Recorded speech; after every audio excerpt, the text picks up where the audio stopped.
For 5 centuries, Alistair Montgomery, the last pure-blood sovereign, rejected the world's most powerful women. They offered emperors and ancient bloodlines. He showed them the door. He was waiting for a soul he hadn't felt since 1523. But the woman who would finally break his curse didn't have a voice at all. Hidden deep within the mist-shrouded peaks of the Hudson Valley sits the Rosecliff Estate, a sprawling Gothic manor that doesn't exist on any modern map. The locals whisper about the Montgomery family, a lineage of reclusive billionaires whose wealth seemingly funded the Industrial Revolution, bailed out the Astors during the Panic of 1907, and silently controlled the private banking sectors of Europe. But the truth was far darker and infinitely more ancient. Alistair Montgomery was not just a billionaire tech magnate or a reclusive aristocratic heir. He was a vampire king. For exactly 500 years, Alistair had sat on a hidden throne of shadow and silk, ruling over a fractured underworld that demanded only one thing from him: an heir. Every decade, the ritual of the selection was held. It was a fiercely guarded secret among the global elite. Daughters of the world's most powerful families, the DuPonts, the Sinclairs, the hidden royal houses of Eastern Europe, were brought to Rosecliff. They came draped in diamonds and armed with lethal ambition, offering their blood, their loyalty, and their bodies to the immortal sovereign. And for 500 years, Alistair had rejected every single one of them.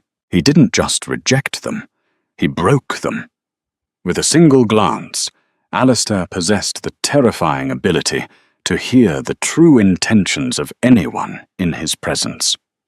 When the beautiful heiress, Lady Victoria Cavendish, knelt before him in 1922, he didn't hear a vow of love. He heard her internal calculations on how quickly she could poison him to seize his assets. When the breathtaking Isabella Rossi offered her neck to him in 1985, he heard only the hollow, echoing vanity of a woman obsessed with eternal youth. Alistair was disgusted by the noise of human greed. The world was too loud, too selfish, too utterly predictable. His heart, frozen in his chest, had not beaten in centuries. He was preparing to end his own existence, exhausted by the endless parade of deceitful brides, when the estate hired a new wave of domestic staff for the upcoming 2024 Selection Gala. Among them was Clara Hayes. Clara was 23, with hair the color of roasted chestnuts and eyes like shattered storm clouds. She didn't come from money. She didn't belong to a secret society. She was a survivor. 10 years prior, a horrific car accident on a slick Pennsylvania highway had claimed the lives of both her parents. The trauma of being trapped in the wreckage for 2 days had stolen something else from Clara: her voice. She suffered from profound psychogenic mutism. She hadn't spoken a single word since she was 13 years old. To survive in a world that demanded noise, Clara had made herself invisible. She learned to walk without making a sound, to clean a room without disturbing the air, and to blend into the shadows of the grand houses she worked in. The Rosecliff estate paid an exorbitant salary to its staff, provided they signed airtight non-disclosure agreements and never looked the master of the house in the eye. For Clara, this was paradise. She preferred the silence. It was a Tuesday evening in late October, just 3 days before the selection gala. The manor was a frenzy of preparation. Thousands of white roses were being imported from Ecuador. Crystal chandeliers were being polished by a small army of maids. Clara had been assigned to clean the West Wing library, a forbidden zone usually, but the head housekeeper was desperate. The library was a cavernous room, smelling of aged parchment and old leather. Clara moved through it like a ghost, her feather duster tracing the spines of first-edition Shakespeare and Galileo manuscripts. She was completely at peace, humming a silent melody in her mind, a coping mechanism she used to organize her thoughts. Suddenly, the temperature in the room plummeted. The heavy oak doors hadn't opened, but the atmosphere shifted, growing thick and suffocatingly tense. Alistair Montgomery stood in the archway. He was devastatingly handsome, with sharp, aristocratic features, raven black hair, and eyes the color of bruised violets. He wore a simple tailored suit, but he carried the predatory grace of a starving wolf.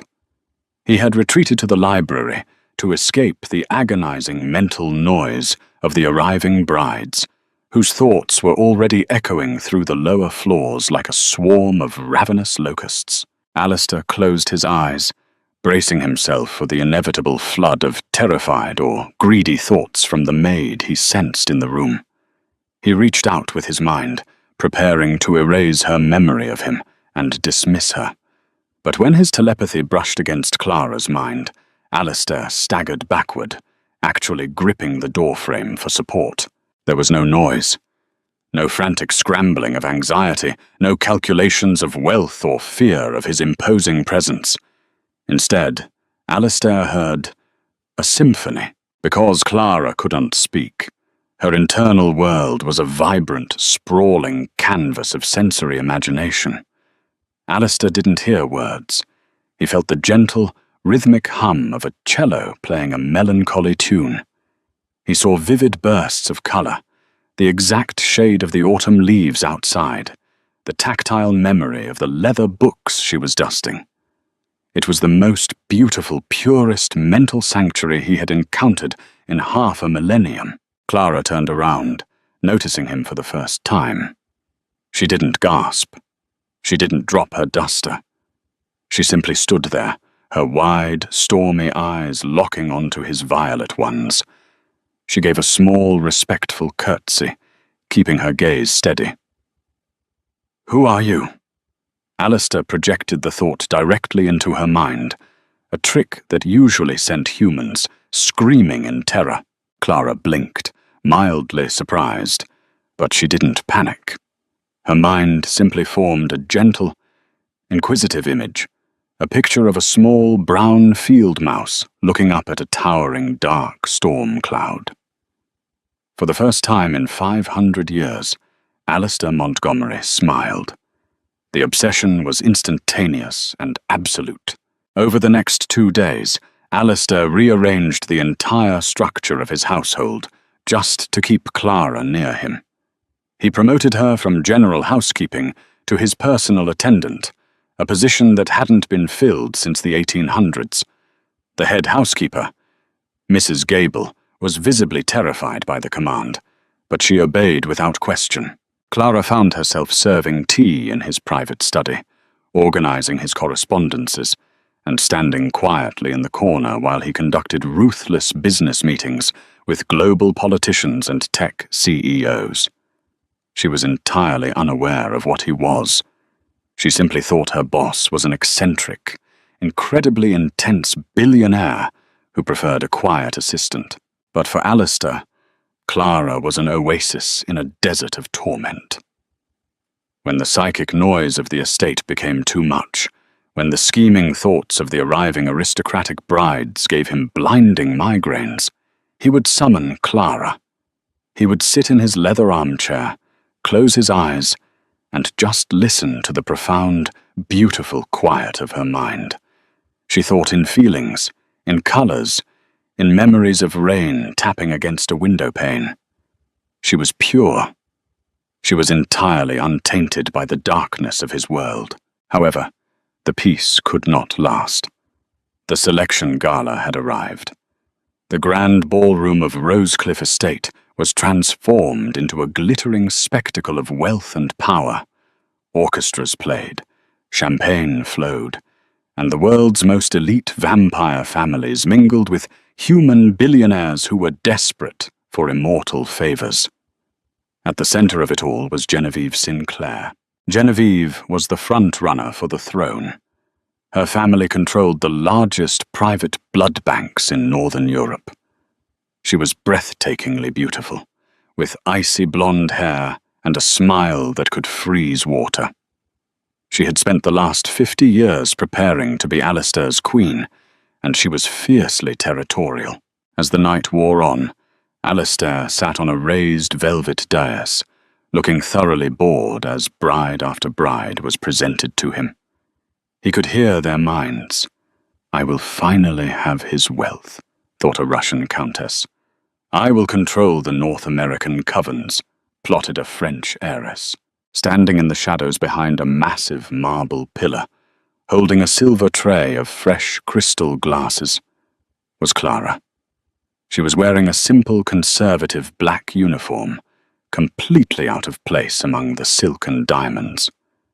She watched the lavish display with mild curiosity, her mind occupied by the fascinating way the chandelier light fractured into rainbows on the polished floor. Alistair, completely ignoring the beautiful Genevieve, who was mid-conversation with him, kept glancing past her shoulder toward the pillar. He was actively tuning out Genevieve's voice, choosing instead to bathe in the soothing, quiet colors of Clara's thoughts. Genevieve, possessing the sharp instincts of a predator, noticed his distraction. She tracked his gaze and spotted the mundane, invisible human maid in the corner. Insulted and enraged, Genevieve decided to make an example of the girl. "Excuse me, Alistair, darling," Genevieve purred, turning away from the dais and marching straight toward Clara. The crowd parted for her, sensing the sudden shift in the atmosphere. Clara, realizing she was being approached, lowered her head subserviently and offered the tray of glasses. Genevieve didn't take a glass. Instead, with a cruel, lightning-fast flick of her wrist, she slapped the silver tray entirely out of Clara's hands. The heavy crystal glasses shattered violently against the marble floor, the sharp sound echoing through the suddenly silent ballroom. "You clumsy, pathetic creature," Genevieve hissed loudly, ensuring the entire room could hear. "Look what you've done. Clean it up. Use your hands." Clara dropped to her knees immediately. She was trembling, but her face remained a mask of stoic calm. She reached out to gather the jagged shards of crystal. Genevieve sneered, lifting the heel of her designer stiletto, intending to step directly onto Clara's bare hand as she picked up the glass. But Genevieve's foot never made contact. A force like a localized hurricane ripped through the ballroom. The heavy oak doors slammed shut violently, shattering their frames. The crystal chandeliers flickered and died, plunging the room into an eerie, unnatural twilight.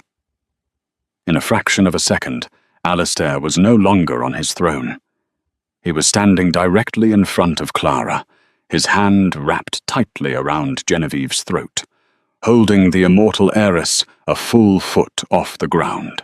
The room erupted into panicked gasps, but no one dared move. Alistair's eyes were no longer violet. They were a glowing, terrifying crimson. The veins under his pale skin ran black with fury. He didn't yell. When he spoke, his voice was a deadly, rumbling whisper that vibrated in the chest of every person in the room. "If you ever look at her again," Alistair said to the gasping, choking Genevieve, "I will rip your heart out through your spine and feed it to the hounds." He tossed Genevieve aside like a broken doll. She crashed into a champagne tower, covered in glass and expensive wine, utterly humiliated. Alistair turned his back on the wealthiest, most powerful vampires in the world. He knelt down on the floor, ignoring the shards of crystal that bit into his expensive trousers. He gently took Clara's trembling hands in his own, pulling her away from the broken glass. "Are you hurt?" His voice echoed softly in her mind, completely devoid of the monstrous rage he had just displayed. Clara stared at him, her chest heaving. For the first time, she truly looked at what he was. She saw the slightly elongated canines, the unnatural speed, the glowing red of his eyes fading back to violet. But miraculously, her mind didn't flood with terror. It flooded with something much more dangerous. Compassion. In Alistair's mind, he felt Clara's response. It was an image of a fierce, protective lion standing guard over a small, wounded bird. It was a feeling of profound, unconditional gratitude. Without a word, Alistair stood up, pulling Clara up with him.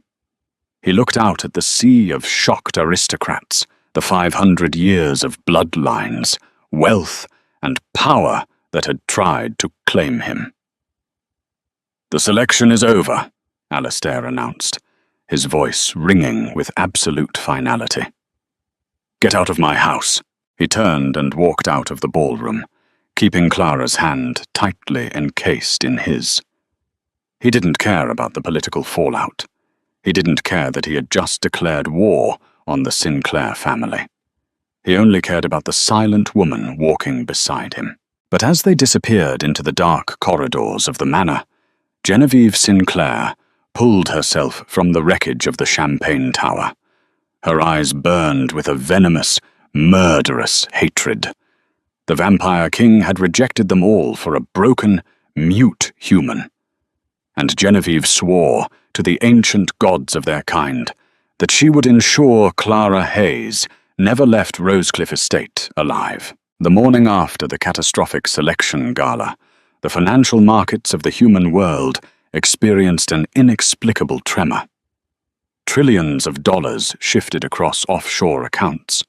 Stocks in Sinclair Pharmaceuticals plummeted, while Montgomery Holdings absorbed staggering losses in the European real estate sector.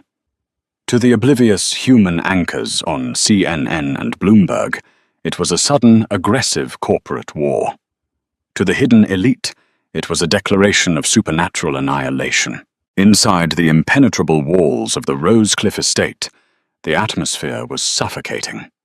Alistair had moved Clara into the master wing, a sprawling suite of mahogany, velvet, and bulletproof glass overlooking the Hudson River.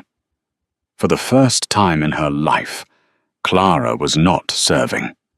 She was being served. However, she refused the silk gowns and diamond-encrusted jewelry Alistair's remaining staff tried to offer her. She requested only a simple cashmere sweater and a pair of denim jeans. Alistair spent the next 48 hours pacing the length of his vast study, coordinating a brutal defense against the Sinclair family's retaliation. The Sinclairs weren't just wealthy. They used the highly secretive Bilderberg Group meetings as a front to dictate global blood trafficking routes. Genevieve's father, Lord Arthur Sinclair, owned half the private politicians in Washington and London. They were assembling a mercenary strike force of rogue vampires, heavily armed human contractors, and corrupt federal agents to raid Rosecliff. Yet whenever Alistair felt the ancient, monstrous rage rising in his chest, he would retreat to Clara's room. He found her sitting on the balcony floor that afternoon, sketching the storm clouds gathering over the valley. Alistair sat beside her, his tailored Briony suit contrasting sharply with the raw stone. He didn't speak aloud. He didn't have to. "I owe you an explanation," his voice murmured gently in her mind. Clara looked up, her pencil pausing. Her mind projected some open meadow, a sign that she was listening, completely devoid of fear. Alistair looked out at the darkening sky, the weight of 5 centuries pressing down on his shoulders. "I was not born a monster, Clara. I was human once, a minor lord in Florence during the Italian Renaissance. In 1523, a plague swept through our city. It wasn't a disease. It was a coven. They slaughtered my family, but the coven leader, a creature of pure sadism, decided my punishment for fighting back would be immortality. He turned me, forcing me to watch everyone I loved wither and die while I remained frozen. He turned to look at her, his violet eyes swirling with an ancient sorrow. I spent the next 200 years hunting him down, and the next 300 amassing enough wealth and power to ensure no coven could ever dictate my existence again. But the curse of my bloodline is isolation. My telepathy makes it impossible to endure the company of others. I hear every lie, every greedy ambition, every dark impulse of the human and immortal soul. It is a deafening, agonizing roar. Until I met you. Clara reached out, her warm, fragile fingers tracing the cold, marble-like skin of his jaw. In her mind, she didn't offer pity. Pity was useless. Instead, she offered a profound, overwhelming sense of acceptance. She showed him a mental image of a dark, abandoned fortress, finally opening its gates to the sunlight. For the first time since 1523, Alistair felt a tear break the surface of his eye. He leaned into her touch, completely disarmed by the silent maid who possessed more strength than 1,000 immortal kings. But their fragile sanctuary was about to be violently shattered. At exactly midnight, the perimeter alarms of Rosecliff Estate went dead. There was no siren, no warning, just the sudden, chilling silence of a severed power grid. Alistair's head snapped up. His telepathy, usually reaching for miles, was suddenly blocked by a localized electromagnetic frequency jammer, a military-grade device exclusively manufactured by a Sinclair subsidiary. "They are here," Alistair projected into Clara's mind, his demeanor shifting instantly from a vulnerable lover to an apex predator. "Stay in this room. The glass is reinforced. Do not open the door for anyone but me." Before Clara could nod, Alistair vanished, nothing but a blur of shadow leaving the room. Downstairs, the grand foyer had become a slaughterhouse. Dozens of heavily armed mercenaries, equipped with UV-laced incendiary rounds, breached the mahogany doors.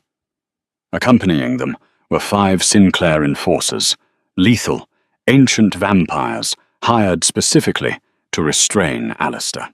Alistair descended upon them like an avenging god. He didn't use weapons. He was the weapon. He moved faster than the human eye could track, snapping necks and tearing through titanium body armor with his bare hands.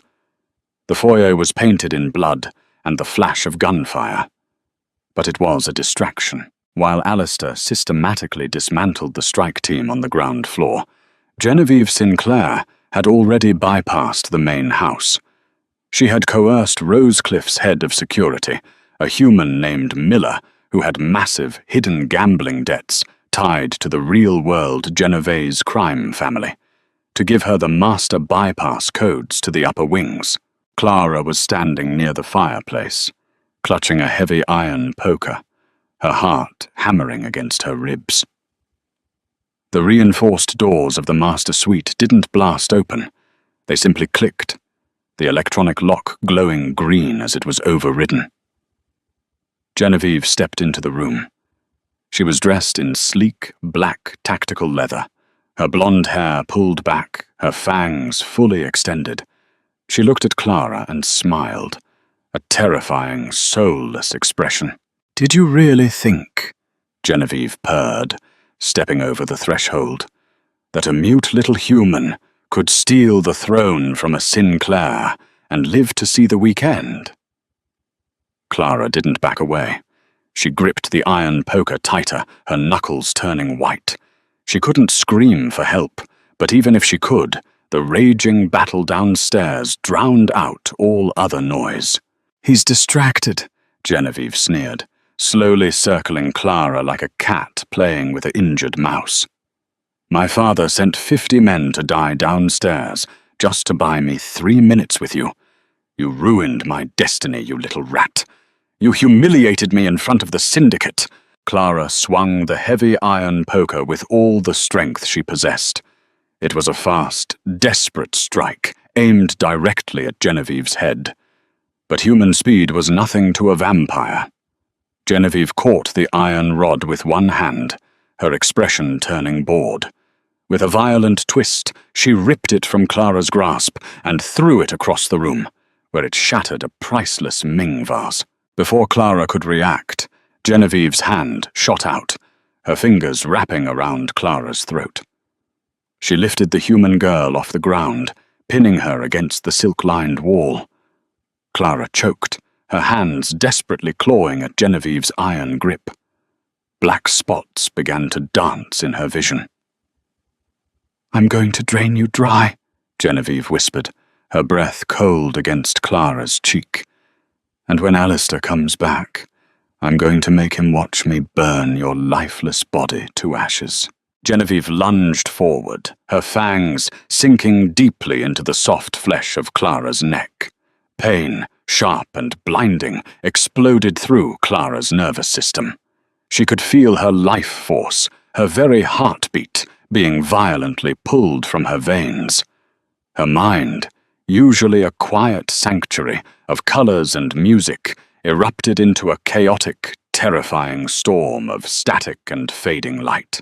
2 floors below, Alistair had just ripped the heart from the chest of the final Sinclair enforcer. He was drenched in blood, his chest heaving, when a psychic shockwave hit him. It wasn't a thought. It was the sudden, horrifying sensation of Clara's mental symphony being silenced. A monstrous, unholy roar ripped from Alistair's throat. The sound shattered every remaining window on the ground floor. He didn't run up the stairs. He launched himself straight up through the architecture, crashing through the ceiling of the foyer and bursting through the hardwood floor of the master suite. He arrived in a shower of splintered wood and plaster. Genevieve dropped Clara in shock, spinning around just as Alistair collided with her. The impact was like a freight train. Alistair tackled Genevieve through the bulletproof glass of the balcony, the reinforced panes shattering outward into the night sky. They crashed onto the stone terrace, grappling in a blur of supernatural violence. Genevieve fought with the desperation of a cornered animal, but she was no match for a 500-year-old sovereign fueled by pure, unadulterated grief. Alistair didn't hesitate. He grabbed Genevieve by her blonde hair, forced her to her knees, and with one brutal, decisive motion, severed her head from her shoulders. The Sinclair heiress crumbled into a pile of grey ash, scattering into the autumn wind. Alistair didn't pause to watch her burn. He sprinted back into the ruined bedroom, dropping to his knees beside Clara. She was lying on the floor, her skin horrifyingly pale, a pool of dark crimson spreading beneath her neck. Her eyes were half open, staring blankly at the ceiling. The psychic link between them was terrifyingly faint, just a dying ember in the dark. "Clara," Alistair begged, his hands trembling as he pressed them against her wound to stop the bleeding. "Clara, look at me. Stay with me. Please." For 500 years, Alistair Montgomery had controlled empires. He had orchestrated wars, manipulated global economies, and commanded the fearsome creatures of the night. But kneeling on the floor, covered in blood, he was utterly powerless. He was just a man, watching the only light he had ever known extinguish. Clara's eyes flickered, finding his. In her mind, the grand, beautiful symphony she usually played for him was fading into a singular, desperate note of sorrow. She didn't want to leave him. She knew that without her, he would sink back into the deafening darkness, and this time, he wouldn't survive it. The psychological trauma that had locked her vocal cords for 10 years was a cage built on fear.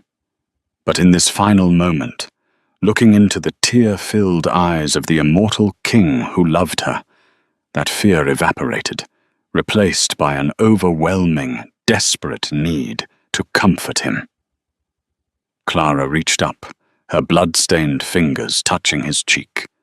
Her lips parted. She drew a shallow, agonizing breath, fighting against a decade of silence, fighting against the encroaching grip of death. And then she spoke. Her voice was raw, raspy, and incredibly fragile, breaking the silence of the room like a crack of thunder. "Save me." Alistair froze, the sound of her physical voice hitting him with the force of a physical blow. It was the most beautiful sound he had ever heard. "I will," Alistair swore, his eyes glowing with a fierce, brilliant crimson. "I am going to bring you into the dark, my love.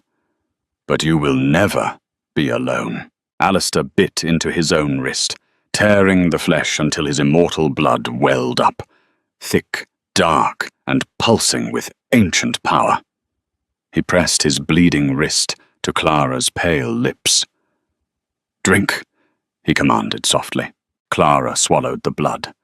It tasted like copper and liquid fire. The moment it hit her bloodstream, her body convulsed.